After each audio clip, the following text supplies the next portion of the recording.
Even at 43 years old. He now has an NFC championship to add to his trophy case in just his first year with the Buccaneers. Brady is also making history by being the first team to play in the Super Bowl in their home stadium as he goes for his 7th ring, which is pretty unbelievable what Skip was saying all season. But Shannon is getting the Buccaneers to the Super Bowl, Brady's greatest achievement. Skip, I'm going to say no, but I'm going to say it's a top 5. I believe the first Super Bowl, beating the Rams when he's a 14-point underdog, although he did come in as part of the second game, so basically he had 14 starts leading up to that.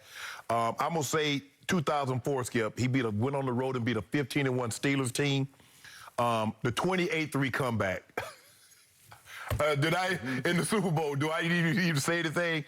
And this is your favorite, beating the Legion of Boom with that historic fourth quarter that he had against that team. Skip, this was unbelievable.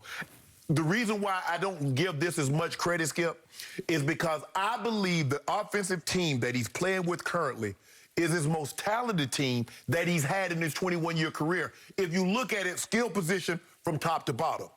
If you look at defensively, now, Skip, he doesn't have the names. Ty Law was on the early teams, Willie McGinnis, Richard Seymour. They're not household names because these guys are relatively young. But overall, I think this might be one of Tom Brady's offensive. There's no question in my mind. This is the most talented team he's been a part of. Overall, I think it's one of the 2 best teams from a talent standpoint. So I don't think this is as great. It's a great accomplishment. But because I took some of the credit away because it's so talented. I think the team that he won the first Super Bowl with wasn't as talented as this. Mm-hmm.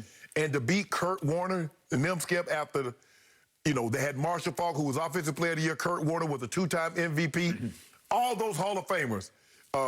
Marshall's in the Hall of Fame. Kurt Warner's in the Hall of Fame. Orlando Pace's in the Hall of Fame. Isaac Bruce is in the Hall of Fame. And he did that. He outgunned Kurt Warner, who was a 2-time league MVP. So I'm going to say no, but it's definitely top 5. Okay. I appreciate where you went with this. I had no idea where you were going with it, but you were going single game achievements, accomplishments. Right. Oh, you wanted a season. I want to go macro. Okay. I want to go global. Okay. I want to go biggest picture. Okay. To me, this is his greatest achievement because of degree of difficulty and circumstances. Remember, Bill Belichick decided he was washed up. Mm-hmm. We've seen stories that whole New England coaching staff decided he was finished and needed to take it home and stay home. You were leaning that direction. Right. And he said, no, watch this.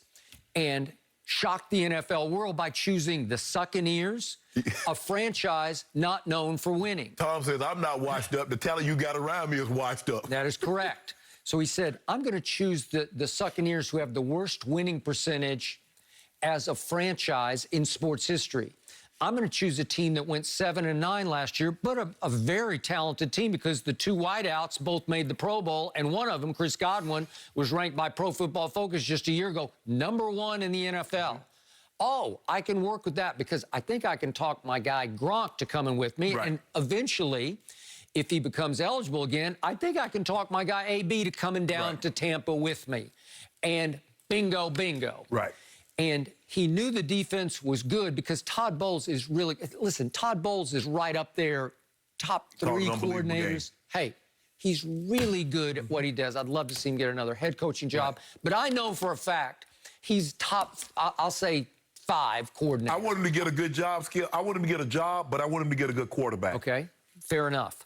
So think about what Brady does. He says, okay, I'm going to choose the Succaneers, but wait a second, I'm in a pandemic. Let's go to the park and throw. So he invites everybody out to the park until they tell him, no, there's a quarantine on. You can't throw in the public park anymore. Right. Oh, really? Well, I'm Tom Brady. Well, sorry, you can't do it.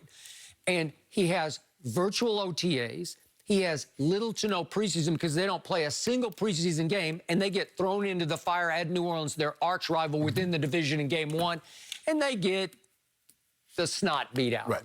And then here they go, and they start to win some games, and they get to 6-2, which was pretty amazing to me. And then they say, no, Tom says to management, to Bruce Arians, no, we have to add Antonio Brown. Aaron says, I don't like the guy. I had him at Pittsburgh. He won't fit. Remember the quote? He won't fit in our locker room. Tom said, no, I'll make sure he does fit. And he did fit until he got hurt, but they had to fit him into the offensive rotation also. And in that last home game against Atlanta, he threw him 15 balls. Yeah. In this aspect, Tom Brady is more like LeBron, or LeBron is more like Tom Brady. Because what does LeBron normally do? Get guys. Man, JR won't work with nobody. Get him. Dwight Howard ain't gonna work with nobody. Get him. Bingo. Okay, I will give you that. So then think of about what he just did. He said, I'm going to show this team, help teach this team how to win. And he's very humble in doing it. It's not like he's diva and looks down his nose at anybody. Right. They all love him. They all feel like, we got the GOAT, and he's just like one of us. And then they win the wild card, but only the wild card, so they have to go to Washington against the team that allowed the second fewest yards. Washington, and you said, oh, he might be under some fire from that pass rush because they got 4 first round, they got 5 in the rotation. And no, they cakewalked in that game. And then they go to New Orleans. That's the end of this road against their arch nemesis who had beaten the hell out of them at Tampa Bay back in that night game on Sunday night. Nope, he's got this. Wait, he just beat Drew Brees at Drew Brees? Wait, Aaron Rodgers will in this little pipe dream, right?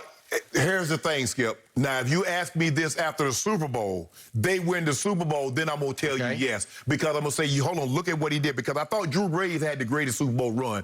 He beat Kurt Warner. He beat Brett Favre. He beat Peyton Manning. But if Tom Brady pulls this off, beating Drew Brees, Aaron Rodgers, Patrick Mahomes, now then, Skippy, you got me. This is his greatest accomplishment to this day. Can we get that on tape? Yeah, you got me. Okay, If he pulls this off, Skip, yeah, this is his greatest accomplishment. Okay, I say it already is because he took that 7-9 team to the Super Bowl. I thought he would. I said it before the year, but it's a long shot to pull it off. He took the 2001. What they like 5? What they 5 but he was literally a game manager then because you know it went all the way to the fourth quarter and it's like shut it down. No, I'll throw a few passes here and I'll get us in field goal. Took a 49-yard Adam Vinatieri field goal to win that.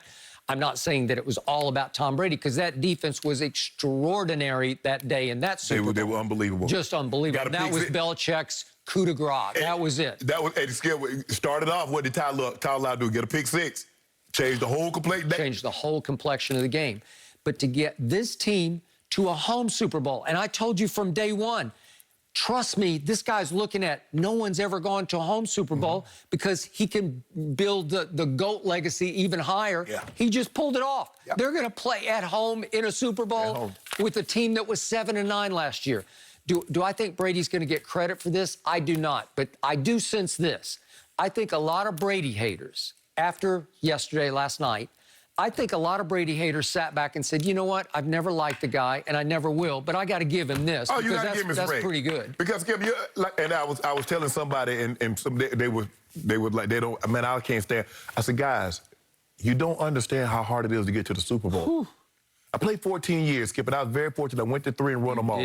This dude gone to 10 Super Bowls. I said, you don't know how hard that is. He's now 10-4 in championship games. It's just impossible. I get it. But I said, but I said, I already got no hat on, but if I had a hat on, I'd take my hat off to him. You don't know how hard it is to get to that level. And to stay at that level. And he stayed at that level. Yeah, he's had some ups and downs, but, man, 10 Super Bowls? From you, that's saying a lot. Thank you. And you guys know that Brady, he's played in more Super Bowls than the rest of his team combined. So 9 for Brady, 8 for his teammates. I mean, experience matters here. I mean, Brady has more playoff wins than damn near every team. Have playoff wins. I'm talking about teams, not just. When you think of what he's doing. So 33, he got what, 33 now playoff wins? How many teams got more than 33 playoff wins? 33 and 11. Well, I woke up happy about Tom. Unfortunately, I don't think Packers fans woke up very happy today. Would we be seeing the Packers in the Super Bowl?